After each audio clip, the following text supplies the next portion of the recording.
City India news, महाराष्ट्रातील लोकप्रिय news channel.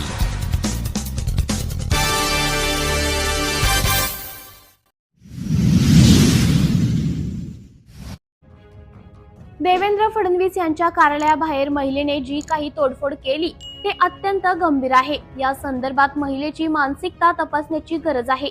त्या महिलेने कुठल्याही मानसिकतेतून हा प्रकार केला की काही उद्देशाने कुणी षडयंत्र रचून अशा प्रकारची गोष्ट आपल्या राजकीय अभिनिवेशातून देवेंद्र फडणवीसांना टार्गेट करण्याच्या किंवा सरकार गृह विभागाची प्रतिमा मलिन करण्याच्या दृष्टीने केली याची चौकशी व्हावी। पोलिसांनी तात्काळ याबाबतची सत्यस्थिती जनतेसमोर आणावी। प्रत्येक गोष्टीचे राजकारण विरोधी पक्ष करतोय।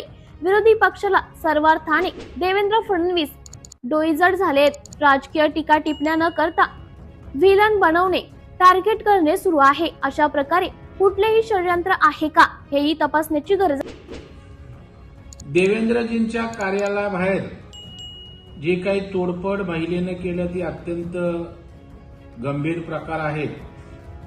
खरं म्हणजे या संदर्भामध्ये त्या महिलेची मानसिकता तपासण्याची आवश्यकता आहे की कुठल्या मानसिकतेतनं त्यांनी केलं, की या ठिकाणी काही उद्देशानं कोणी षडयंत्र रचून अशा प्रकारची गोष्ट आपल्या राजकीय अभिनिवेशातनं देवेंद्रजींना टार्गेट करण्याच्या दृष्टीनं किंवा सरकारची प्रतिमा, गृह विभागाची प्रतिमा मलिन करण्याच्या दृष्टीनं केले याची चौकशी होण्याची आवश्यकता आहे।